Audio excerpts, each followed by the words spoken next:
External Affairs Officer here at Lurie Children's.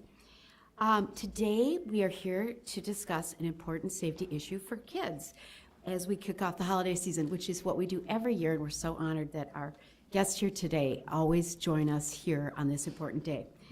So, why do we do this? At Lurie Children's, we are working to ensure kids' optimal health, and we do this by providing world-class clinical care, cutting-edge research, training future generations of pediatricians and doctors, and advocacy in the community. And we know that safe toys means safe kids. So we are delighted to welcome Abe Scar, who is the director of the Illinois Public Interest Group and the lead advocate in Illinois for stronger consumer protections. And in a few minutes, he will describe the findings of this year's Trouble in Toyland report. I also want to welcome Nancy Cowles, and she is the executive director of Kids in Danger. We've had the privilege of collaborating with her for many years, and her team, who do so much great work to protect children by advocating for product safety. And then we have our own doctor, Elizabeth Powell, with us today, and she is an emergency medicine physician at Lurie Children's, who is a tireless injury prevention advocate. And we are honored in the extreme to welcome, once again, Congresswoman Jan Schakowsky, who represents the 9th Congressional District of Illinois, and we have many children we serve from her district, and she is our extraordinary champion, not just ours, but of children, by serving on the Energy and Commerce Committee, which handles all things Medicaid, the single largest insurer of children in America. And she is also a huge champion for consumer product safety and toy safety. And so we are here to collaborate with her once again in pursuit of achieving brighter futures and a safer future for our nation's children. So at this time, I will turn over the mic to Abe Scar. Thank you, sir. Thank you. Good morning. Thank you for joining us to release our 39th annual Trouble in Toyland report. My name is Abe Scar. I'm the director of Illinois PIRG Education Fund. So I'm going to present the findings of our report this year, after which I'll invite our esteemed guests to make some comments. After that, I, and I'm sure the other speakers would be happy to answer any questions or do one-on-one interviews. Before we dive in, I want to share my appreciation for Nancy Cowles and the work that Kids in Danger have done for the last 26 years. Unfortunately, at the end of this year, Kids in Danger made the difficult decision to cease operations, and homes and daycares are safer, and millions of children can play more safely thanks to the advocacy work that Kids in Danger has done for a quarter century. I was happy to hear just from chatting that Nancy's not going away. She's going to continue being a real advocate for children's product safety, and thank you for all you've done over the years.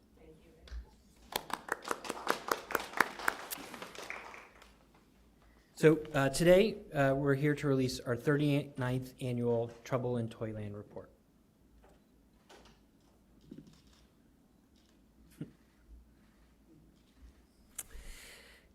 Over the past 4 decades, we've tested, analyzed, and researched toys and children's products and released our findings around the holiday season so that parents and caregivers can make safer and more informed choices when they're doing holiday shopping.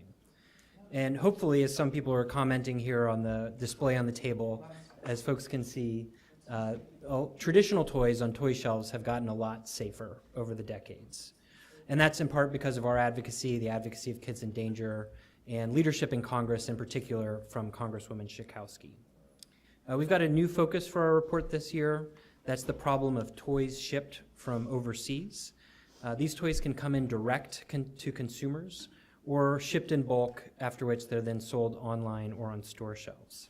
Either way, there are legal loopholes that often allow these toys to circumvent the traditional inspection process from U.S. Customs and Border Patrol and the Consumer Product Safety Commission, or CPSC. In short, government officials who strive to protect us from unsafe products at times have no idea what's coming into the country because of these loopholes and the sheer volume of shipments that are now coming in from overseas.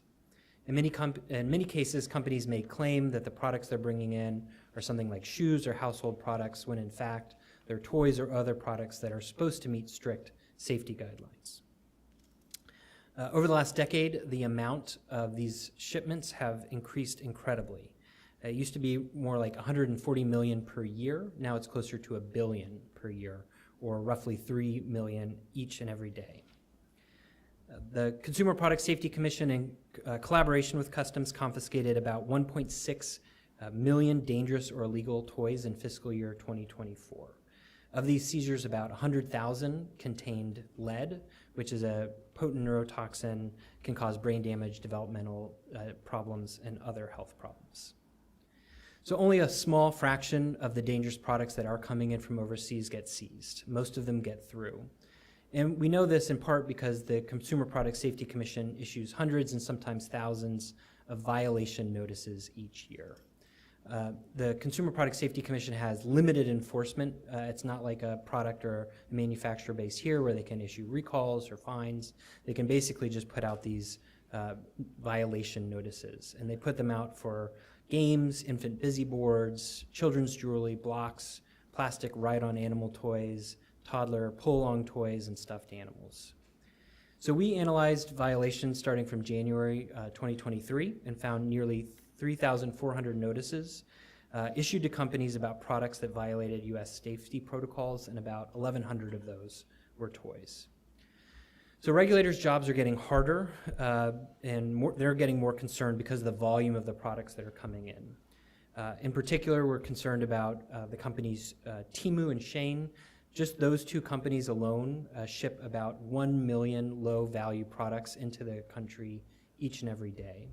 And the problem's likely about to get worse. Amazon just this month introduced Amazon Haul, which is a China-based direct-to-consumer shipping that will be coming from Amazon. So our report looks at this more in depth and includes recommendations for lawmakers and caregivers about what they can do. I'm just going to share a couple recommendations and tips. Again, there's more in our report. So we think lawmakers should quickly act to address the ways that these dangerous, untested toys are getting into the United States.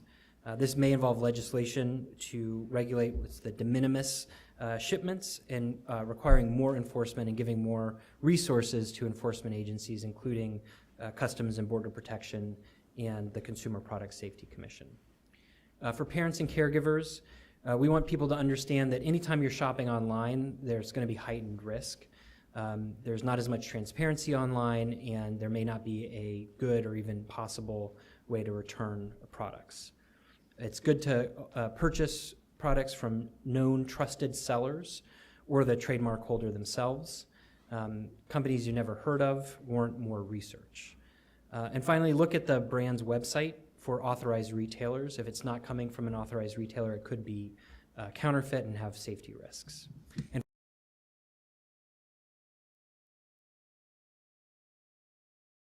this year, we also do want to highlight some ongoing threats and risks. So first are these water beads. So folks who've been here in previous years know we've featured these. These are sensory toys. They start like this, but when they come in contact with water, they grow in size significantly. I just put these in water this morning. In 2023, there were 6,000 emergency room visits because of water beads and a death. Most of these emergency room visits were children. We think that there should be a law that says you can't market these as toys, or they can't be sold as toys. There has been legislation introduced, but it hasn't passed.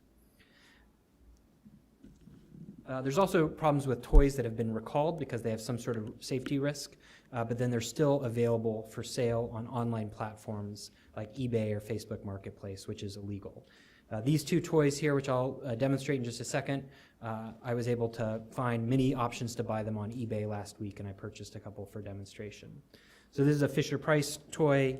The ducks, Donald and Daisy duck toys here, their heads can pop off easily and become a choking hazard. And you can see this is advertised for 1.5 to 5, and those younger children, that would be a particular choking hazard for. And again, this has been recalled. It's not supposed to be on store shelves, but I was able to find multiple sellers online. And then these, I'm not even sure how to describe these. Miniverse, this is a food toy. I also found many varieties of this for sale online. These contain a resin that's a skin, eye, and respiratory irritant. and again, has been recalled, should not be available for sale, but was easily purchased online. And the place to go to find out about recalls and updates on product safety is saferproducts.gov. So finally, a couple more. In recent years, we've started to highlight more smart toys. These are video, audio, and internet-connected toys that can pose a safety or privacy risk for children.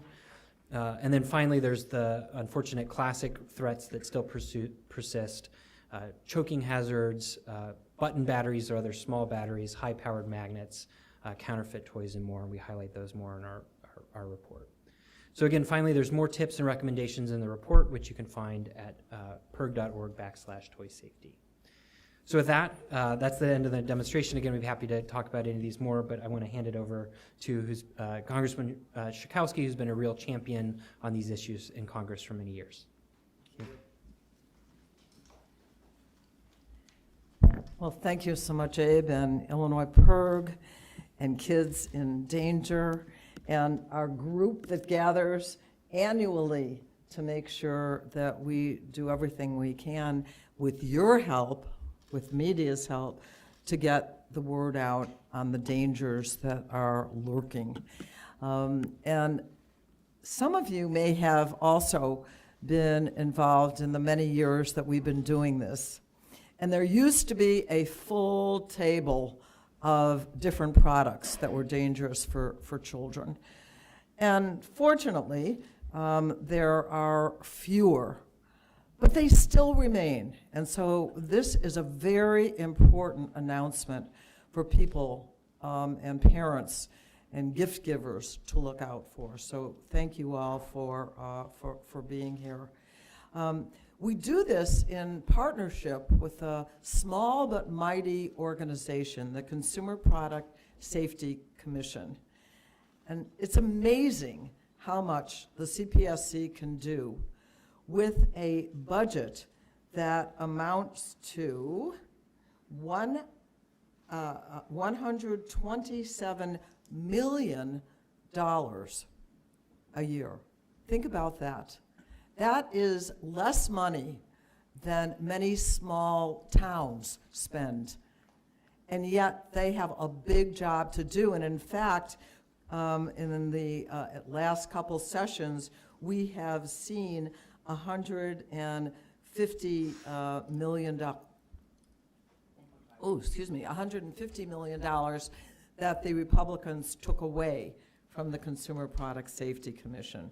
So I think if we want to do more for children, what we have to understand is how important they are and how important it is to make sure that consumer protection has the kind of support that it needs from the federal government that it does not have right now. Despite that, I want to say that the CPSC has done an incredible job with the little money that it has.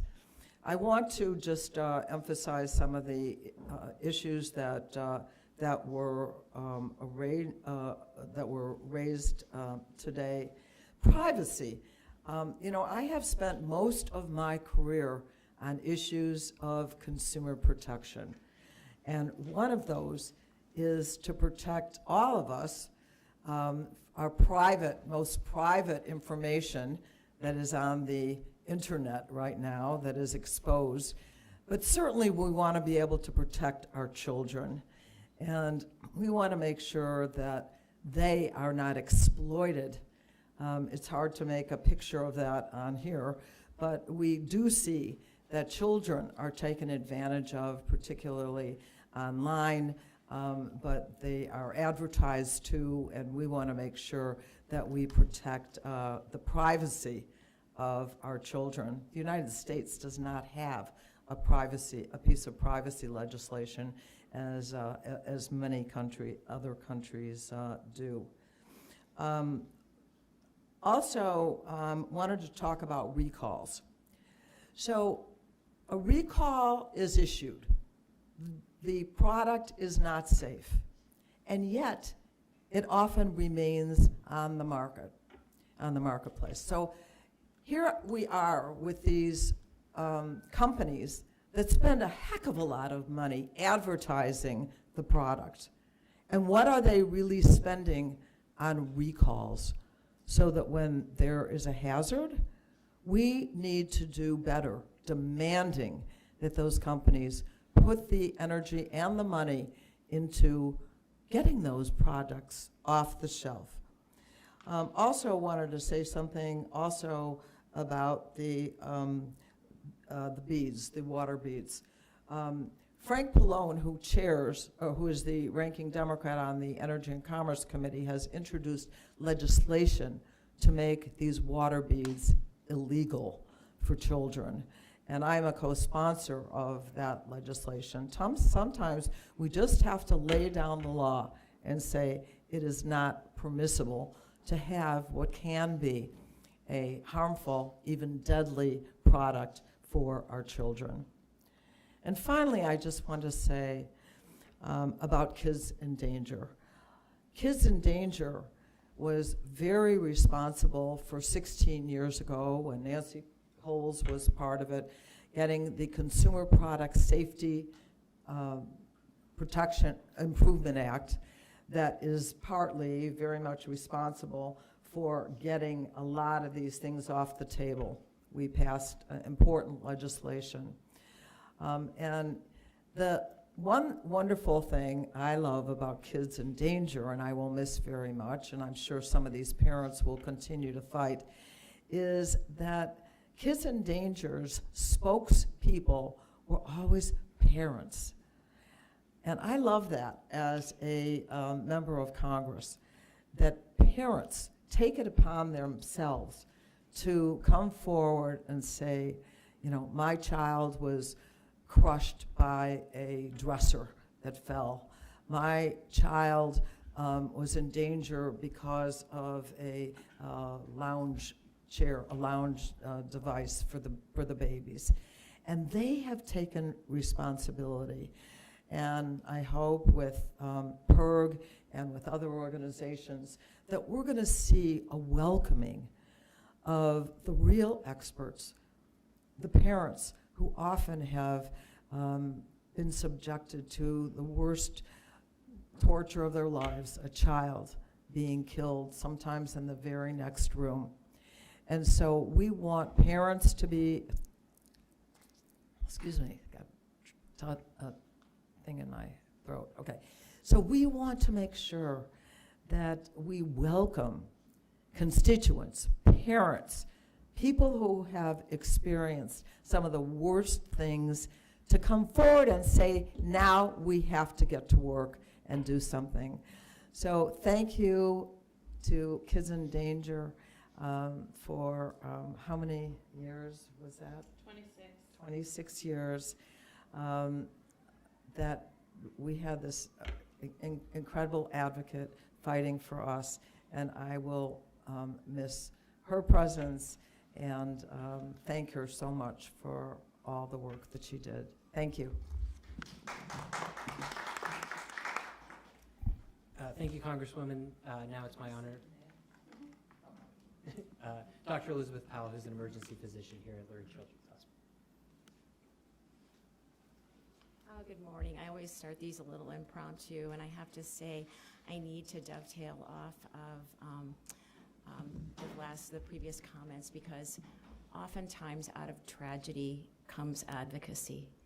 And I think this informs what I do in the emergency department. So while I don't have besides an echo, I don't have a list of things to talk about in general. I think that toy safety is really important to me, and there's some new and there's some old.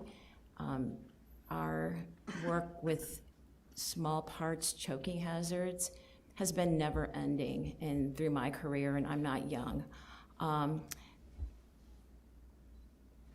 Was looking for, this is a perfect illustration. This box has got ages 1.5 to 5. And so a parent who is thinking that their kid's really smart, they're a 1.5-year-old, but they're aiming to be 5, and they can play with this toy, buys it, and then the head pops off, and then the child chokes on it. And that's that's tragic to everybody. Now, in a 5-year-old, the probability that they're going to stick a head in their mouth and choke on it is much smaller. But in the younger age group, between 1.5 and 3, when everything goes in their mouth, that's what we're really trying to address, and that these small parts on toys that are just sitting around the house, like this could be a Super Ball, right? Something small around the house, the kids stick in their mouth, choke, blocks their airway, and this is what causes suffocation deaths.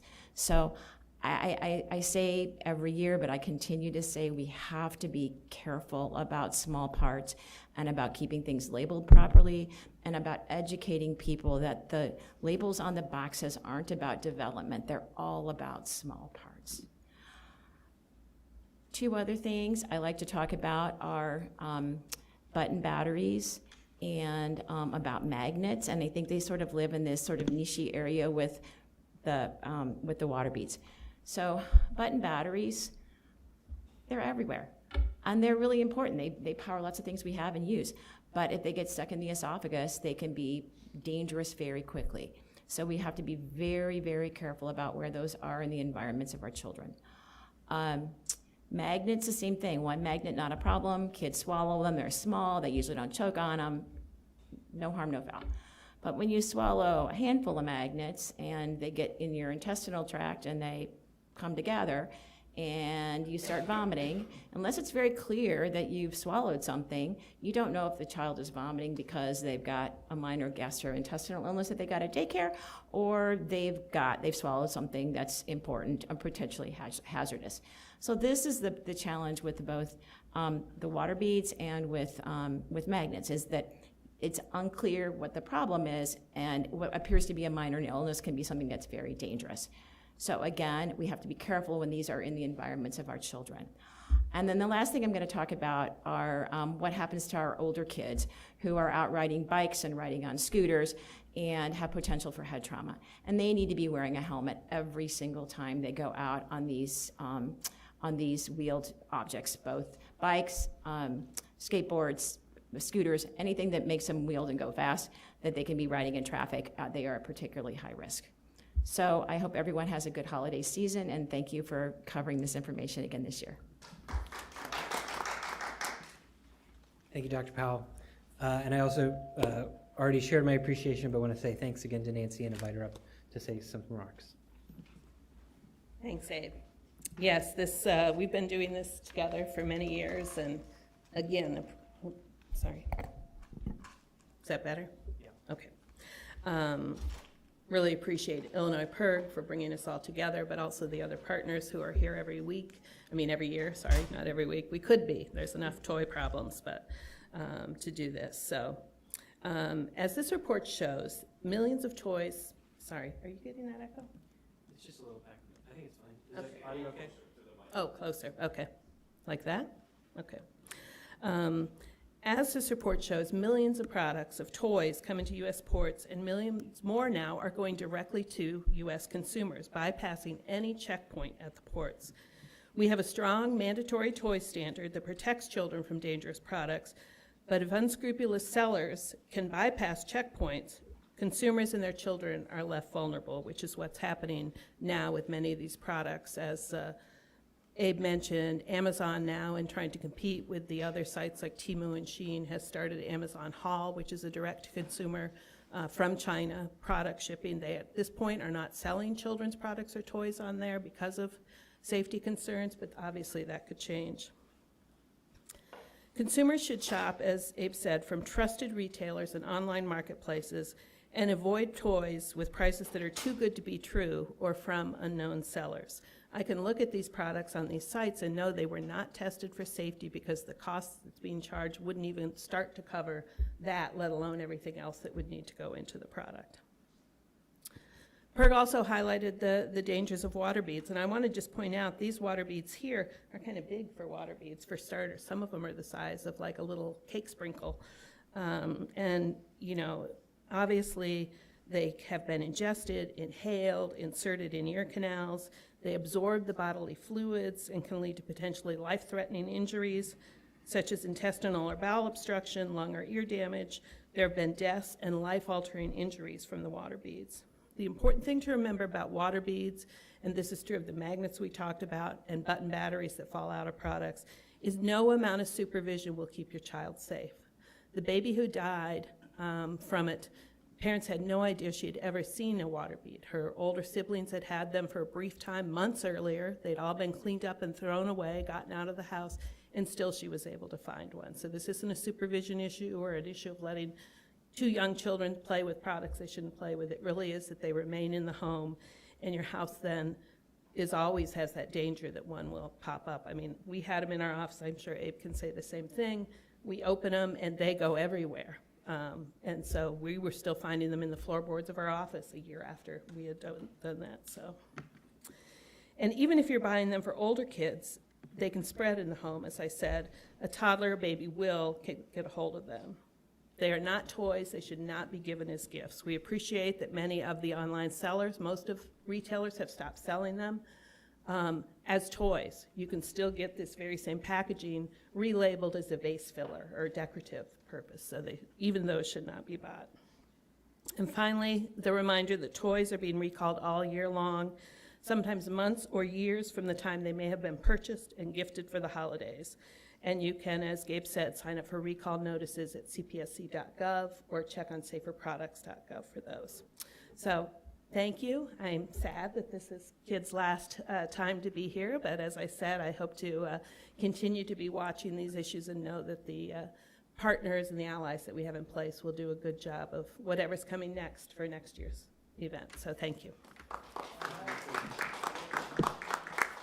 All right, so that's the end of our planned presentation. We'd be happy to answer any questions as a group or one-on-one. Just some questions for everybody. First off, I know that this year's focus was on shipping toys that are coming in, but I know last year there was a focus on smart toys. Is there anything that's popped up in your research about AI tools? I know there was a child who died not too long ago after interacting with a chatbot and then committed suicide, so I wasn't sure if that came up in this year's research. Not for me, I don't know. You know. I know the case. I have been following the issue, read the case that you're talking about. Obviously, it's just going to be increasing. We also have the problem, I think parents are aware of those kind of things, but when toys interact with a child in a way that either uses AI or simply is connected somehow where someone else can either get on it or the company can gather data from them, I think that's something parents aren't necessarily expecting or looking for. So I think as we all start to deal with different types of technology and different uses in our lives, we have to really be on guard that it's not introducing additional hazards to children. But I think that last year's report, as you said, had a number of specific products, and I haven't seen anything different than those, I don't think. For sure. And then one more follow-up, just with the incoming administration promising to, cut regulatory agencies, cut regulations in general, do you think that we could see an increase in some of these kind of classical toy dangers making a comeback when maybe in more domestic products, things that aren't being shipped in?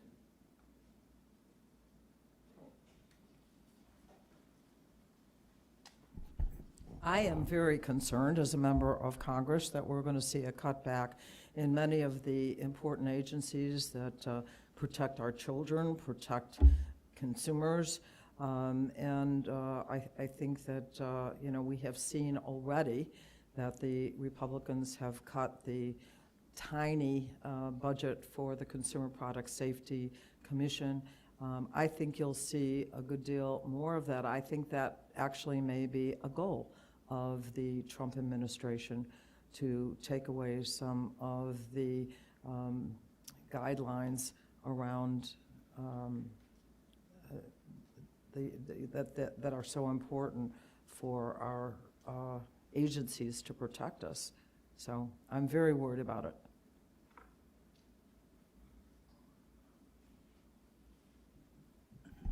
Great. If there's no further questions, we'll wrap up, and we'd be happy to talk with anybody one-on-one if you're interested in talking more. Thank you. Thank you. Oh, yes, group photo. Yep. Should we move all this stuff up through? Yeah.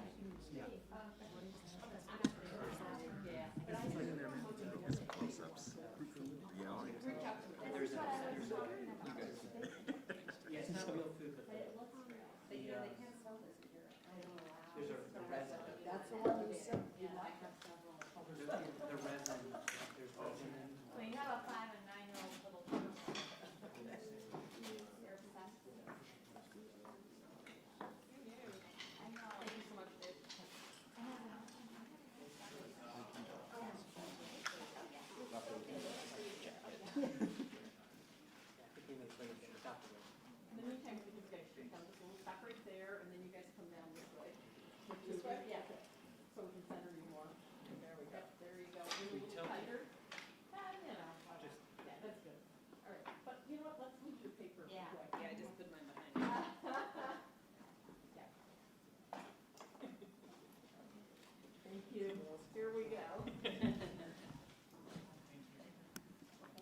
You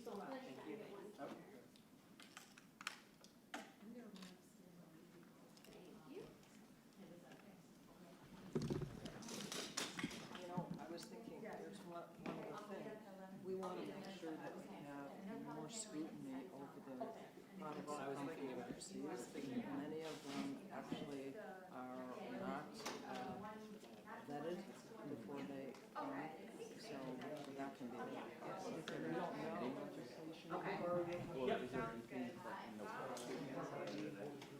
Well, part of it is a matter of people power.